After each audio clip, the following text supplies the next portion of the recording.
Hello, welcome to another McFarlane DC Multiverse review. These are page punchers, so they have comic book each, and these are actual comic books that you could have bought previously, so it's sort of like a $2 US dollar discount because you get a free comic book with your figure, I guess, because these figures do cost more than the regular McFarlane releases, but they also come with more accessories.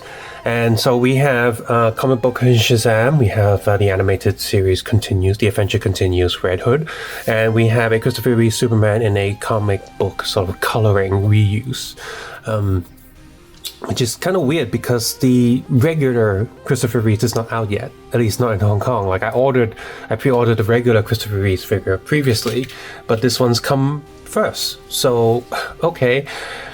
And one more thing is that I really hate these boxes. First of all, they're really a pain to cut open because it's that stupid plastic thing that's like braided all the way around. And once you open it, so what I did was I got a knife, I cut the top, side, and the bottom, so you can sort of open it like a door and things still stay in there, sort of. So I made my own door, but dear American toy companies, okay, if you're selling these as collector's items and not just for kids, not just these packaging, when you do weird boxes, weird plastic crap, and you put so much tape and then you put ties on them. Look, I've already opened all these ones. I removed all the little plastic ties on them. Are any of them falling out? No. And a lot of the times when you do all of this stuff, you're wasting plastic, wasting money, wasting energy and budget. The plastic still comes out warped or in the wrong place or something, so it doesn't actually help. And one more thing, when you're doing like a box like this, have a look at this Japanese cat toy that I reviewed. Oh look, it's also in like a little plastic box thing that's got like, edges and stuff, but look, it's not braided, and look, it opens like a door, and then you can close it, and these toys are in their own little tray inside and nothing falls out. So what is your excuse? American toy packaging are just some of the worst in the collector space. They over manufacture and they're still garbage. Just make a fucking box. It's not hard. A box is a square. Do that. Todd and Hasbro. And okay, inside the back of each box is one of these trays. The comic book goes on one side, and then you have the stand and the card here. And can someone please explain to me why there's tape on these cards? Like, look, I don't care about these cards. It's a waste of time, energy, everything. But some people do like having these cards. They're already in a 4-tab system. Okay, this one doesn't have any tape. It's not coming out. Nothing's coming out. What is this tape for? And if you are an inbox collector or you're selling this off 10 years later down the line, the glue on the tape is going to go bad. So it's going to go yellow or something. It's going to destroy the card for people who do care. And then you probably might damage it when you're trying to peel it off like I do live now in the video. So let's try. Let's just... Okay, so tape, the glue right now isn't too sticky, but that's something that's going to change down the line. Anyway, so the artwork on these are different from the artwork that's on the cover. I'm guessing these are like different issue or something. They look okay. I mean, whatever. I'm not sure about the New Adventures one because it says Red Hood, but Red Hood's not actually on this card. Like, why is it a Batman on there? These cards are so inconsistent. There's no collectible value to them because they keep changing. Okay, Batman, the adventure continues, issue 5 when Red Hood shows up. So I did quickly read through all of these, and it's fine if you like the animated series and want some form of continuation of it. It's okay. They sort of add Jason Todd into it, somewhere between animated series and the New Adventures without messing up the continuity too much. So it's okay, and it's just got like black DC on the back. I'm assuming like the regular release of this comic book would have a lot of more promotions and efforts on it. Shazam, Dawn of DC. So this was a whole line that came out a while ago. A lot of Dawn DC, like let's do like issue 1s again. Okay, sure. And it does end on like a cliffhanger. This issue 1 is just an introduction to Shazam and this particular version and his life and his home. So it's a good book to come with this figure. And issue 1 of Superman 78, there was also Batman 89, where it continued the Michael Keaton Batman stories in comic book form and brought back like likenesses of Billy D as Two-Face or something like that. And we have Brainiac here, which doesn't quite fit the 78 feel. When I'm reading this, like, yeah, okay, some of the dialogue does feel very Christopher Reeves Superman. But as soon as this robot shows up, it doesn't feel retro enough. These comic books are supposed to look like if they were made back in the day, and this doesn't look like that. Like, this would have been impossible for them to film unless they did stop motion or something. So it doesn't look right. The art, yeah, it kind of looks like Christopher Reeves, and the other actors kind of look like them, but this Superman is also way more punchy and powerful than the one you see in the movie. I mean, yeah, he is powerful, but the destruction here feels it feels too modern. So yeah, not a fan too much of this book, but hey, figure time. So apart from the figure you see there, he's got a grabby hand and a palm hand. So he's got a pair of flight hands, a pair of fists, a pair of also grabby hands, pointing hand, and a hand holding one of his kryptonite, solitude crystals. Shazam has palm hands and fists and this necklace. I forget what that is. Red Hood here, he has a very modern style kind of Robinish batarang. He's got a pistol. Ooh, they allow guns now. A rocket launcher. The bits do not come off. You cannot pull the rocket off. It's a single piece. It's glued together, even though it is different pieces, but it's glued. We have fists on the figure. We have gun holding hands, spray open hands, and smaller trigger holding hands with a pistol. So this would be for the rockets. And we have an extra face here, which we'll take a closer look now. Not bad. This one's actually printed okay. The black lining on the eyes are okay. Mine's missing some paint on the side, which is easy fix. It's just black. Actually, his hair has a lot of scratch marks on it, and the molding plastic inside there looks rough. The Adventure Continue figures kind of came at the tail end of the DC Direct or DC Collectibles line, so the mold shouldn't be too old, but it does look a bit rough. The plastic on the figure seems a bit better than some of the other releases, at least on the torso. It has a smooth finish. The coloring on it seems okay, and the shadow lining seems okay. Paint here is bad. The red doesn't go all the way. That's annoying. But otherwise, it's fine. I kind of wish they continue painting that brown patch there so it doesn't cut off. But yeah, his little baggie is a very soft plastic. It's got a little bit stretch to it. Can take off very easily. But again, it's also slightly rough. The pistol can fit in there quite nicely. The head looks, actually, this is like the best part of the figure. Well, I mean, it's Red Hood, so I guess they should pay more attention to the helmet. It does actually look decent from the front. Black lining does not follow the edge of the helmet, so that kind of sucks. So the smooth plastic on the top of the torso reminds me of the actual DC Direct releases.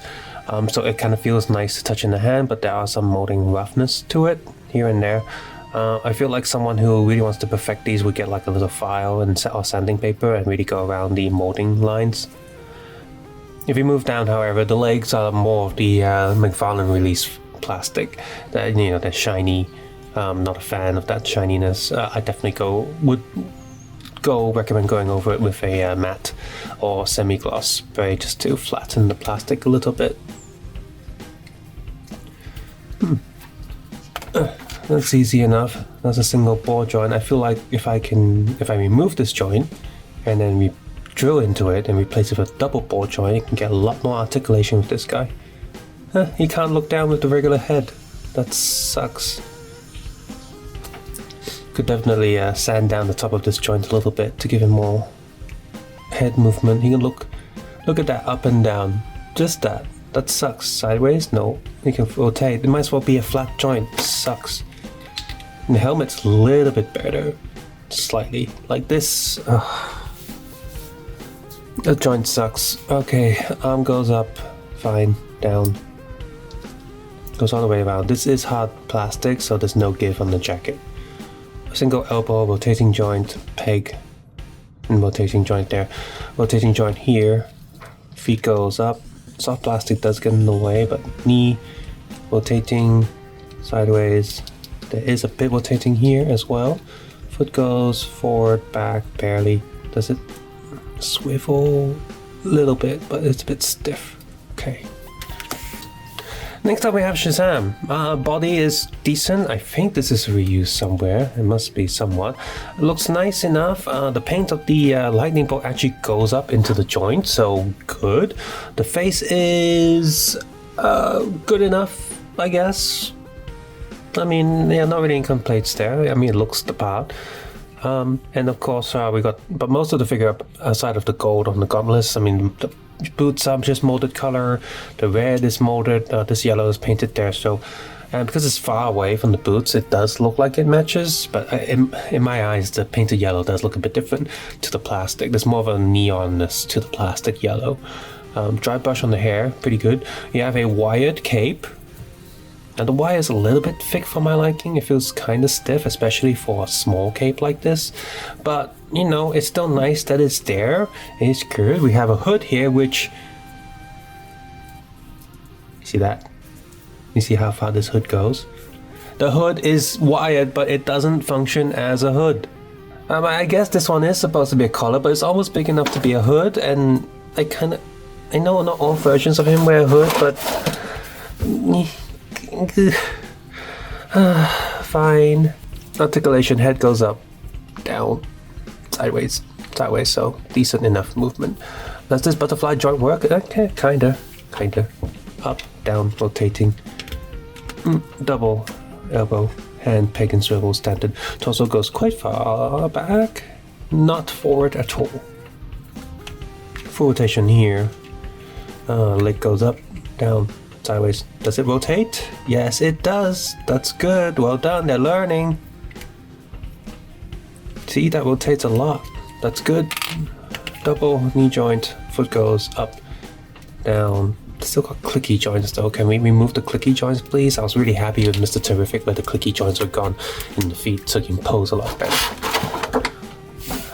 Necklace. Just take a close look at the necklace and whatever. Finally, we have Superman. As printed on the cape. Good. And some people have mentioned with the regular release, I don't know how some people got it because I don't have it yet, that the cape was a little bit too long. Oh no, that was the Batman figure. So decent length cape. The wire is nice. Not sure about this fabric where it looks like there's a lot of bumps on it, but that's fine. I actually think the comic book likeness, because they're drawing on like a cartoony style, it gets away with the not having uncanny valley and actually looks really a lot more like Christopher Reeves. The comic book lining, like the black shadow lines on the rest of the figure, is actually not bad on this. On a lot of these, they're not very good, especially on the animated series figures where he does it, but some of this black lining there is... it's okay, decent. I wonder why only one boot has black lining and the other one doesn't. But of course, if you don't like that, you can easily get some like paint remover and just slowly rub all of that away. So yeah, I mean, no, the back is like so bare. And I feel like this blue is a little bit darker than the regular Superman suit, which I like. This color is a little stronger as well. One downside of this paint is that they didn't paint the joints. So there's a cutoff there, which that looks very ugly. That's not good. So get yourself a black marker pen and fill in the gap yourself, I guess. Some weathering on the hair is nice. Okay, so one more detail, I guess. The cape goes underneath his skin. That's quite ugly. His skin is on top of everything. That's... yeah. I wonder if you remove this and then remove the cape and put the cape over his neckline, it'll be better, or something that looks off. Anyway, articulation, down, up, sideways, a little bit, not really. Is his head hard to pop off? There we go. Well, there's a double joint, but it just doesn't move that much. This is one of those things where it's too far deep into his head. I watch Entity Customs a lot, and he always mentions about how to improve joints and such, so I learned some things from him. Okay, butterfly joint. Oh, this is stiff. This bracket piece, or whatever you want to call it, I want to call it a bowl, gets in the way, so there is movement, but you hear that click. Oh, it's getting smoother now. Good. Okay, that's a good shoulder movement now, but it's still clicking throughout, so That's that's good. That's decent. Up, down, so rotating joint here, double, peg, swivel. Don't know what that hand position that was, but you can see that it does cover the joint, so that's a nice side effect as well. Torso goes back, torso goes not forward, useless. Let's go sideways a little bit. Leg goes up, back, forward. I wonder how well this paint will stay if I keep doing this, you know. Does it rotate? Little bit, so little. This is like an older joint, I think, that they've used. So we're in a transitional period right now where some figures have more rotating on their upper legs and some don't. This is really stiff. Okay, split after the first move. Okay. Not average. Swapping hands on them actually a lot more easier than previous McFarlane figures I've had, so I don't know if they've changed the plastic slightly or they've enlarged some of the peg holes a bit more. Swapping hands, one thing I don't like is the red down there. I feel like that should have been a skin color, that would make more sense. And as for him, his trigger hand can't actually go into that trigger hole. That is just for the pistol. But he only comes with one pistol, but he has two trigger hands. Anyway, so yeah, these figures are decent. The comic books are a nice little freebie to come with them. So if you collect McFarlane figures or you like an updated figure to go with your animated series stuff, this wave of page punchers is, yeah, it's decent. It's what you expect from McFarlane with, but with, I feel like, some slight improvements. Subscribe to Justin, comment below, guys. Take care, have a nice day. I'll see you guys soon. Bye bye now.